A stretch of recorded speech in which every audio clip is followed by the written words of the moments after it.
I was half asleep, just drifting towards sleep, when my phone lit up on the nightstand and pulled me back. I let it buzz a couple of times. I almost ignored it, but when I saw Dalton calling, I picked up. He never rings me after midnight unless something is seriously wrong. "Hey," I mumbled, rubbing my eyes. "You all right?"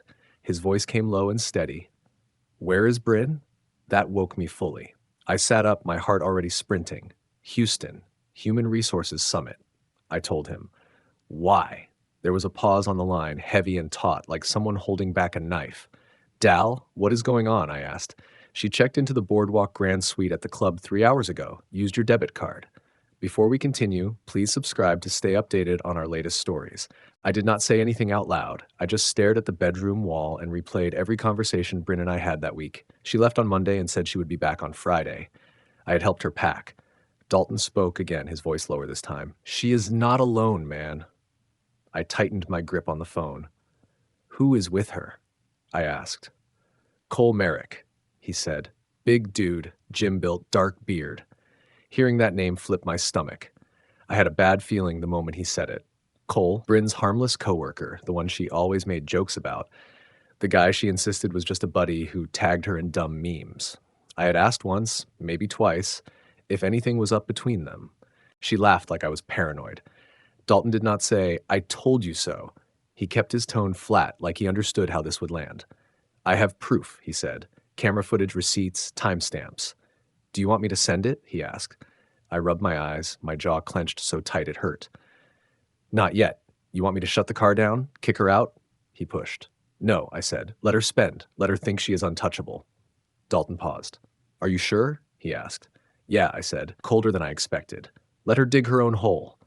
"Okay, I want everything. Footage, logs, every receipt with her name." He confirmed. "What is the plan?" I asked, staring up at the ceiling. The quiet in the room felt enormous. My chest felt heavy and numb, but my head was already working. "We are not confronting her," he said. "We are ending her." He made a low whistle over the phone. "All right, I will keep her comfortable. Make it count." I nodded to myself, even though he could not see me. "Upgrade the suite," he told me. "Excuse me," I said. "You heard me. Let her live it up." "The same room we stayed in for our anniversary last year, right?" I asked. Yep, the same one," he said. "Perfect," I said. "Give her the royal treatment one last time." I hung up and sat in the dark. There were no tears, no screaming, just an empty, steady quiet. But something inside me switched. This was not going to be a fight. It was going to be a funeral. I stayed frozen there for a long time. I sat on the couch, elbows on my knees, phone in my hand. The room was dead quiet. No television, no music. Just the fridge humming down the hall and the air conditioner kicking on now and then. Every shadow felt like an accusation. The couch still smelled faintly of her hair stuff, lavender and that sickly sweet fake perfume. Her throw blanket, the one she always wrapped around herself, was balled up beside me. I did not touch it. Then my phone buzzed again. One message, then another, then a flood. Dalton was not messing around with his proof. These were not grainy screenshots or blurry zoom-ins from some corner camera. They were crystal clear, high-resolution images. Bryn in a swim cover-up, a drink in one hand, her other hand looped around Cole's wrist, laughing like she had not been lying to me for months. The next frame showed her head on his shoulder, both of them spread out like a couple on vacation, then the one that landed like a punch. Her kissing him at the suite door, the same suite we had stayed in for our anniversary, the same balcony view, the same black iron railing she had leaned on when we toasted 2 years ago. I stared until the screen went dark from the backlight timing out. I did not blink or move. My hands felt like dead weight. My chest was hollowness. It was not fury, at least not yet. It was the kind of silence that sinks into your bones and will not leave. Dalton texted again. "Want me to shut the card down? Cut the weekend short?" he asked. I did not think about it. I typed back fast, "No. Let her spend. Let her think she has it made. Let her dig her own grave with every receipt." I leaned back, stretched my neck until it cracked, and tapped out another message to Dalton. "Send me everything. I want receipts, room service slips, timestamps, security footage, whatever you can get your hands on." I wanted a stack so thick she would not be able to talk her way around it. Dalton did not bother asking why. His reply came quick. "Already pulling it together." He added it might take a few hours. I fired off one more line, upgrade their suite. Go all out. His answer came after a pause. You serious? I figured you would want her crawling. Not yet, I typed back. Roll out the red carpet. Let her think she is living like a queen. I want her convinced she is at the top of the mountain right before the ground gives way. Dalton came back with a single word. Done. I set the phone aside and got to my feet. I wandered into the kitchen, opened the fridge just to keep busy. I was not hungry, but I grabbed a beer anyway, twisting the cap off against my shirt. My hands shook, not from grief, but from raw tension, from knowing exactly what she was up to 3 states away while she thought I was snoring in our bed, clueless. I carried the bottle back to the couch, sat down, and knocked back half of it in one swallow. My heart had steadied by then, not calm, focused, and it was not just about Bryn stepping out on me. That was the spark. What burned hotter was how brazen it all was, the sheer nerve, walking in under her own name, using my debit card like I was nothing but a bank machine waiting back home. No effort to cover her tracks. No burner card. No alias. Just wide open. Laughing, touching, kissing a guy I already could not stand. That smug clown she once joked looked like Chris Hemsworth if he worked in insurance. She said it like it was harmless. Turns out the joke landed on me. Dalton's photos started rolling in batches, each one stamped with the exact second. Cole sliding the room key across the counter. Bryn snapping a selfie in the elevator mirror, champagne bottle in hand. Another one.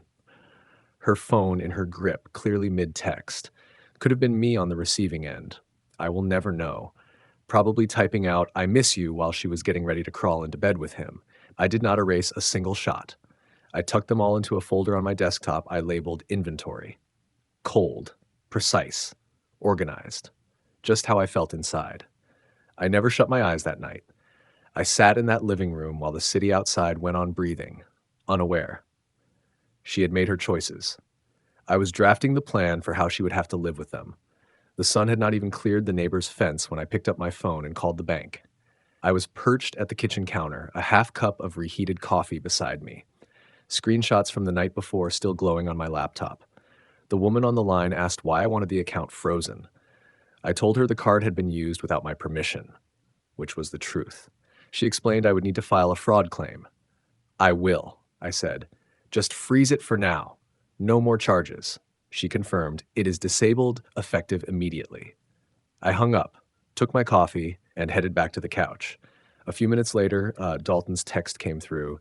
She just tried ordering poolside drinks, declined. She is acting confused, brushing it off like nothing. Cole is uncomfortable, with I smiled. The tension in my shoulders eased just a little. That was the first crack. I did not answer him. I let it simmer. 2 more hours ticked by. I never left the couch. Just watched the clock move and scrolled through photos I never should have had to see. Then, Dalton pinged me again. She is at the front desk, causing a scene. Managers are stepping in. She is demanding answers about why her card is dead. Cole is hanging back like she is a stranger. I leaned forward, elbows on my knees, watching the typing dots flicker. She is claiming it is a glitch, asking for the suite to be comped as an apology. I gave no reply. I was waiting for the part I knew would hit. And right on schedule, 15 minutes later, my phone lit up with her name. I let it ring halfway before I picked up. Hey, babe, she said, putting on that fake chipper tone, but her voice cracked around the edges. She sounded too practiced, like she had been rehearsing lines in the mirror. How was your morning? I kept my voice light, calm, courteous. Good. How about you? I asked. Oh, just dealing with something strange. I am in Boston and my card is acting up. She tried to sound casual. I just went to buy a smoothie and the card got declined. Isn't that strange? Boston, huh? I let the words hang in the air long enough for her to feel the weight. Yeah, that is strange. She pushed forward like nothing was wrong. I called the bank earlier but couldn't get through. Thought maybe you saw something unusual and froze it. I took a slow sip of my coffee. Nope. I just reported it stolen. She hesitated. I could hear the panic creep into her next words. Stolen? Yeah, I said, keeping my voice easy. Somebody used it about 3 hours from Houston to check into a suite in Atlantic City. But you said you were in Boston, didn't you? Silence. Then, what are you talking about? You checked into Boardwalk Grand last night, I told her. Suite 24C, same room we celebrated our anniversary in. Her voice cracked. Dalton? Yeah, I said. Dalton was there, says hi, mentioned you looked pretty, comfortable. I heard her take a long breath, like she was trying to keep from screaming. I can explain. I smiled, walked over to the window, and looked out. I am sure you can, just not to me. Look, I don't know what you think you saw, but it is not what I think I saw, I cut her off. It is what I have in ultra high resolution from a dozen different cameras. You are not clever. You are lazy. Another stretch of silence.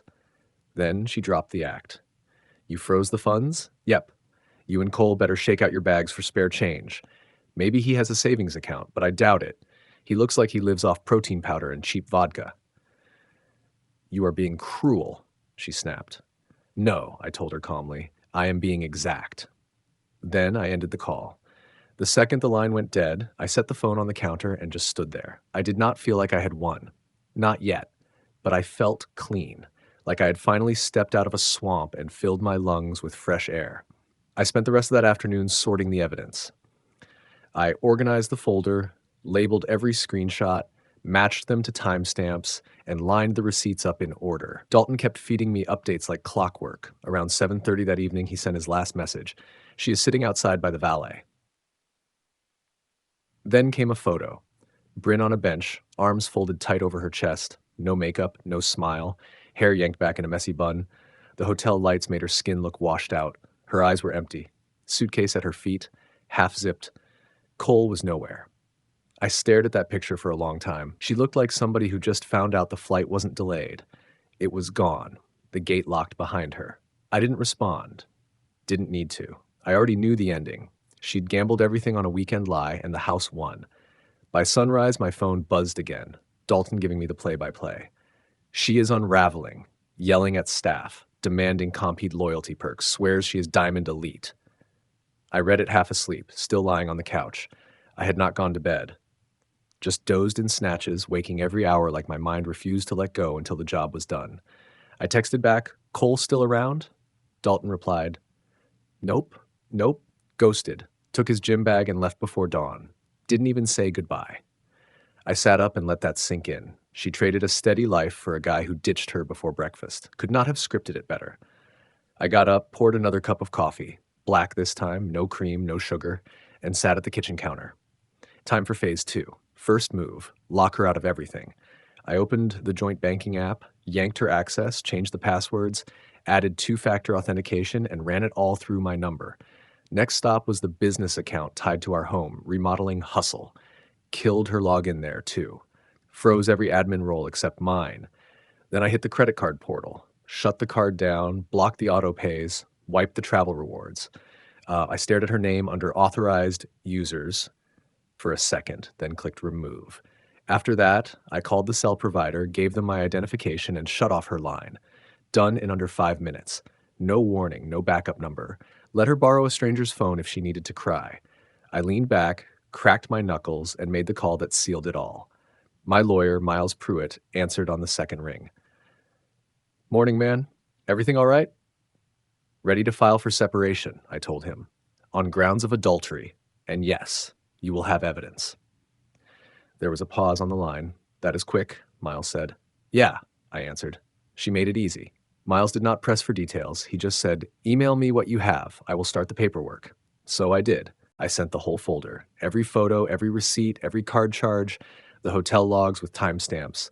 Looking at it all bundled together, it read more like a fraud investigation than the wreckage of a marriage. By late morning, my hands had stopped shaking. I was not numb. I was sharp, clear, done pretending there was anything here to fix. That was when I turned to the public side of things. Bryn had always painted us online like we were some storybook couple. Big smiles, vacation snapshots, those motivational captions about grinding together, rising together. Now those posts felt like poison, her flaunting a fantasy while sneaking off to her side trips with Cole. I opened up Facebook, scrolled back 3 months, and found one of her posts, a picture of us at a Napa Valley wine tour. Her caption had read, 2 hearts, 1 hustle. Built, not bought. I remembered standing next to her for the 10th retake, her forcing a smile while my mind was on invoices and how we were going to pay for the new HVAC unit. Beneath that post, I typed a single line, Hope Cole enjoyed AC. Receipts incoming. No hashtags, no rage, just truth. 5 minutes later, a notification popped up. Bryn replied to your comment. By the time I clicked, her whole profile was gone, deleted, vanished. Dalton texted right after. She is losing it. Think she saw your post. She is pacing the lobby like a maniac. I wrote back, you still got it saved? His answer was instant. Every word. Screenshots and backups. Even screen recorded her profile before it vanished. You know I am thorough. I actually laughed. The first real laugh in days. Dalton had always been solid, but now he was operating like a surgeon. I logged out of Facebook and leaned back, staring at the wall while the air vent hummed above me. I felt no guilt. No mercy. What I felt was control. She had been reckless. I had been patient. Now, the trap was sprung, and she finally knew it. I grabbed my keys and went for a drive. Not far, just up to the ridge behind the neighborhood, where the valley stretched out for miles. The sun was already hammering down, the mid-morning heat hanging heavy. I parked, rolled down the window, and let the breeze wash over my face. Out there, I pictured her situation. Sitting in a fancy hotel lobby with no working cards, no phone line. The man she cheated with gone before dawn. I could almost see her trying one more time to charm the manager. Lipstick smeared, voice cracking, tripping over her own lies. But nothing would work, because every exit she thought she had, I had already locked tight. I drove home from the ridge and sat back down at the computer. Her company email was still saved in my autofill. She had used the desktop a few times when her laptop felt distracting. I clicked Compose, attached everything: hotel logs, room service slips, bar tabs, time-stamped photos, even the upgrade invoice with her name clear as day. Subject line, expense report discrepancies. Urgent. I left the body empty. The files spoke for themselves. Bryn worked in corporate human resources. Big title, even bigger ego. She ran compliance trainings, gave long online lectures about ethics and leadership. She was supposed to be the model employee, but she had booked her flight with the company card, then switched over to mine for the rest of her spree. I hit send. Less than an hour later, a notice bounced back, not an error, but a forward alert. Her inbox had already been rerouted to her supervisor. Perfect. Around 2 in the afternoon, Dalton pinged me again. You seen this yet? Then came a screenshot. Cole was not just some colleague, he was her subordinate. Dalton had dug up an old Instagram story from a company retreat, then pulled the org chart from LinkedIn. Cole reported directly under her. That alone was a corporate landmine. And it did not stop there. Cole was also married. Dalton had spotted him on an AC gym page his girlfriend followed, then traced it to a tagged wedding photo. The bride, Marlo Merrick. Blonde, clean-cut private account. But her circles overlapped with Bryn's from a Women in Business conference last year. 3 hours later, Dalton pinged me again. Marlo just made a call. She has a friend in their human resources office. She knows. It is finished. I leaned back in my chair, stared up at the ceiling, and just waited. 48 hours. That is how long it took. First came the company-wide email Dalton's girlfriend forwarded to me. Effective immediately, Bryn Rhodes and Cole Merrick are no longer employed at Vantage Solutions due to serious violations of corporate conduct policies. We do not tolerate abuse of company resources or power dynamics in the workplace. Second, Dalton sent me a screenshot from Marlo's story. Just a black background with 3 words written across it. Found out. Done. By the next morning, Bryn was calling me. Unknown number. I ignored it at first, but when it came through a 3rd time, then a 4th, I answered, curious just how far she had fallen. Please, she rasped, voice hoarse. I just need a flight home. No job, huh? I asked. Silence stretched for a beat. You sent it all to my work email, she said finally. Everything. I did, I told her. Did not even bother watermarking it, wanted them to see for themselves. Her voice cracked. I lost everything.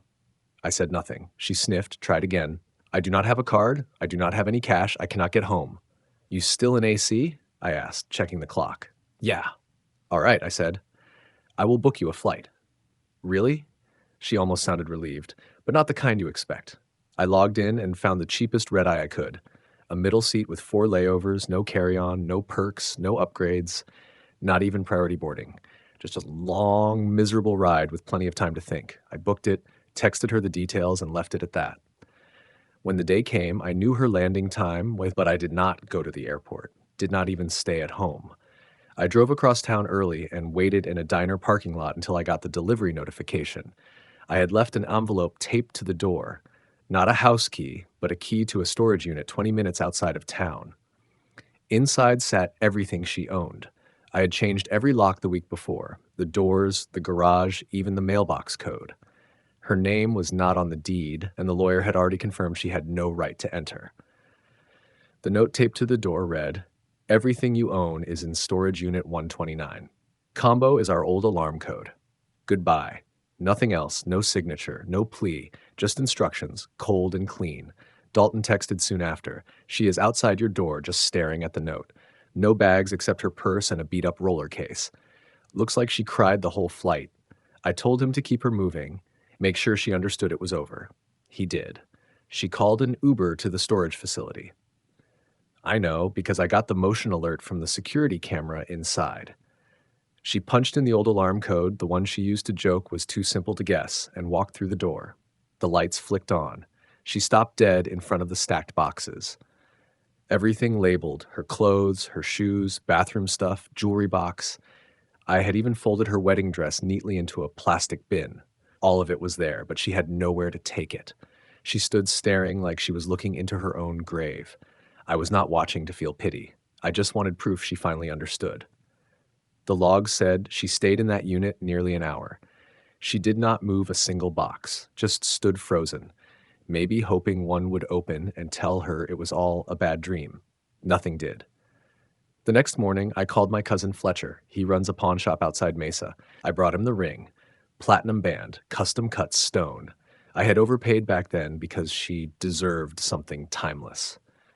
Fletcher did not ask questions. He checked the diamond, slid cash across the counter, and wrote a receipt. On my way back, I stopped behind a strip mall and walked into a Veterans Outreach Center, handed them the envelope with the full amount, told them to mark the donation under her name. Not mine. I did not do it to look noble. I did it because I wanted every trace of her to mean something to someone else. At least that ring could help people who never lied while wearing it.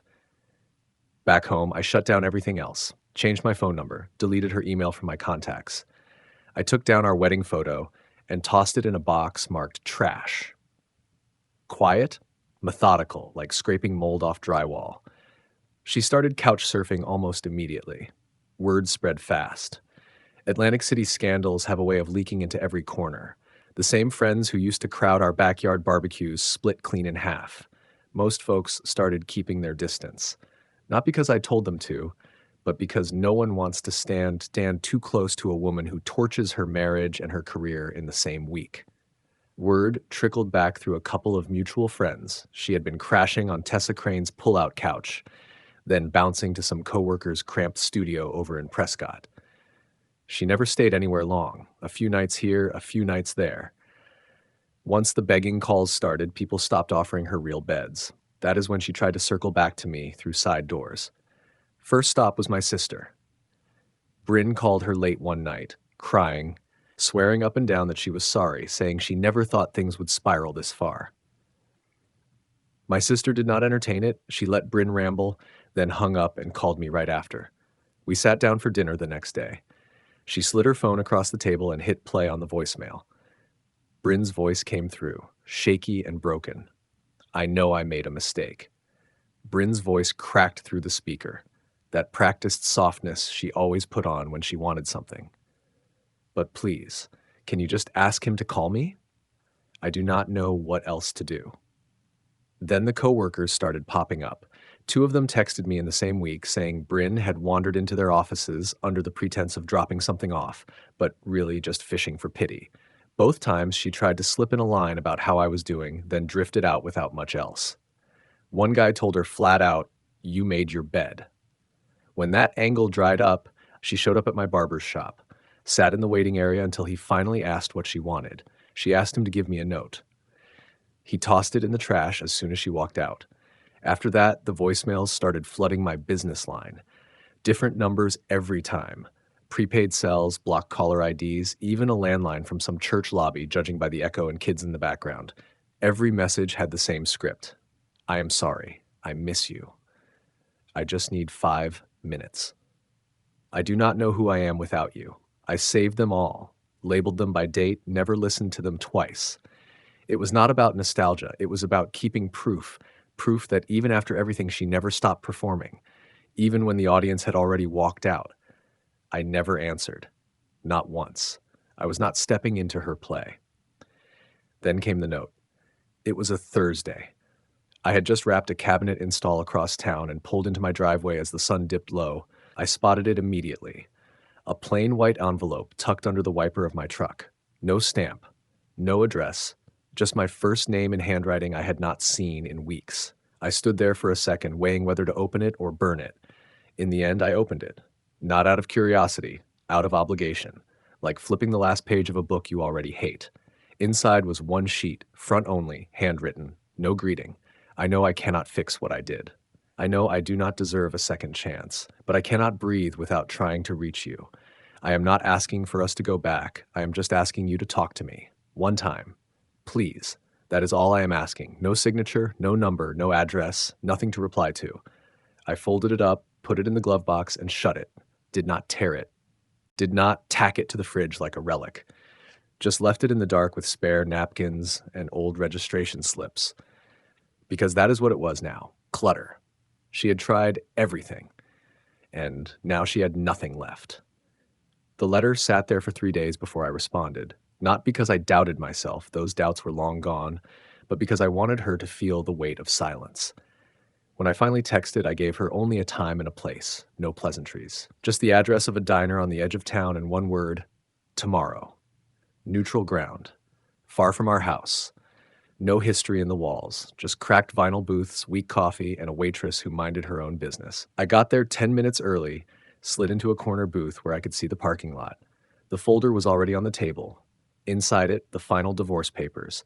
No alimony, no shared assets, no second chances. She arrived right on time. Hair tied back, no makeup, no heels. Just jeans, a faded hoodie, and sneakers that looked like they had walked through more than a few regrets. She looked thinner, hollowed out, like the energy to keep up appearances had run dry. She slid into the booth across from me and stayed quiet at first, eyes down on the table, then darting around the room like she could not decide where to look. Finally, she said, "Thanks for meeting me." I nodded once, said nothing.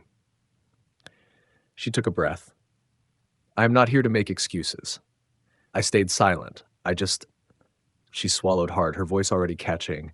"I have been trying to figure out how I got here, how we got here, and I know you do not owe me anything. I know that. But I need to say this." I leaned back, arms crossed, still did not speak. "It started long before that weekend," she said, eyes finally meeting mine. "I felt like I was disappearing. Every day was the same. You were always working. I was always tired, and it just felt like no one saw me." I let her keep talking. I wanted every excuse she had to spill out, right there on that table. Cole was nothing but stupid, she said. It wasn't love. It wasn't even about him. It was about someone noticing me.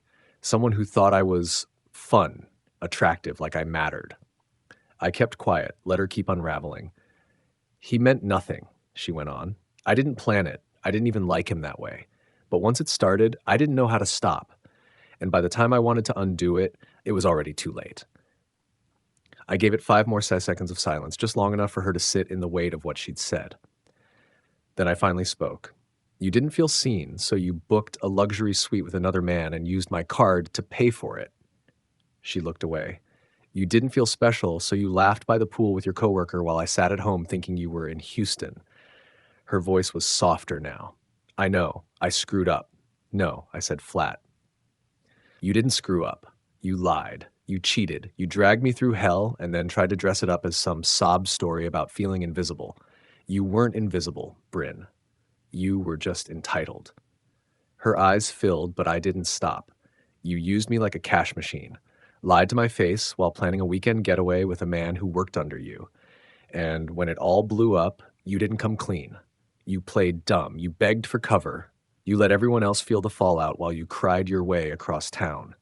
She wiped her face with her sleeve, nodding slow. "You're right." I reached beside me, pulled the folder from the seat, and slid it across the table. "What's this?" she asked. "Final papers," I said. "Already reviewed. No alimony, no split assets. You leave with what you already have, which isn't much." She opened it, skimmed a few lines, her hand trembling. "You're not even going to talk about it?" "I just did," I told her. "There's nothing left to talk about." "But I'm sorry," she whispered, tears sliding now. "I mean it. I wish I could take it back." "And I mean this," I said. "You're free now. So am I." That landed harder than anything else I'd said. She flinched, like the words burned. "You can sign it now or take it with you," I added, standing. "Either way, it's done." She didn't move, just sat clutching the folder like it might shatter. I turned, walked past the counter, nodded to the waitress, and pushed out the door. Outside, the air was cool against my face. I walked to my truck, opened the door, and never looked back. She wanted closure. She got it. After the diner, I never heard from Bryn again. No calls, no voicemails, no surprise visits. She just disappeared, or tried to. Word drifted back from people who couldn't help themselves. She'd moved 2 towns over, landed a job at a chain pharmacy off the interstate, working the register.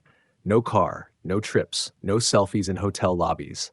Just a name tag, fluorescent lights, and a long walk to the bus stop if her shift ended late. I didn't feel good about it. But I didn't feel bad either. It just felt fitting. Mutual friends, the ones who never took sides but still saw everything, said she told people, "I used to have it all," like her past was some stolen dream, not the mess she burned down for a weekend fling with a guy who couldn't even cover her breakfast bill. Meanwhile, I rebuilt. Picked up a used GMC Sierra, bit of rust on the sides, but solid under the hood, hauled scrap wood, cleared the garage, turned it back into a workshop like it used to be before life got complicated, started making things again. Chairs, frames, simple work, honest work. A buddy from the job invited me to poker night, weekly, low stakes, just cards and beer, a room full of men who didn't care about my history. I went that first Friday, and I never stopped. It was quiet. It was regular. Nothing fancy, just a handful of guys, cards on the table, a couple of beers, and laughter that filled in the spaces where silence used to weigh me down. This silence was different, light, easy. Every now and then, Bryn's name would pop up, always quick, tossed out like background noise. Saw her working the register at CVS, or think she's with some guy who used to bartend at Redstone Bar. Nothing that ever stuck. Trust runs thin when your story's been passed around more times than the bottle at last call. 6 months after that diner meeting, an email landed in my inbox. Subject line, from Marlo. At first, I didn't even place the name. Then it clicked, Cole's ex-wife. The message was short. "Hey, just wanted to say thank you. I never would have known if you hadn't done what you did. My life's better now. I hope yours is too." That was it. I didn't write back, not because I didn't value it, but because some words don't need replies. They just need to settle in. I sat there with it for a minute, then archived the email and went back to sanding down a cedar plank for a custom bench I was working on. Sawdust drifted over the laptop screen like snow, and I didn't bother brushing it away. People say revenge is fire, hot, fast, wild, but that's not what I needed. What I needed was distance, quiet, control. Not a blow-up scene, not another screaming match, not some dramatic ending filled with tears and apologies, just the slow, steady work of building something solid again. One night, standing in that workshop with sawdust hanging in the air, I realized I finally felt alone. Not abandoned, not betrayed, just alone, in the best way. And maybe someday, if the right woman steps into my path, I'll try again. No fairy tales, no blind faith, just honesty. Work, eyes open. To hear the next story, click the box on the left, and as always, thank you for watching.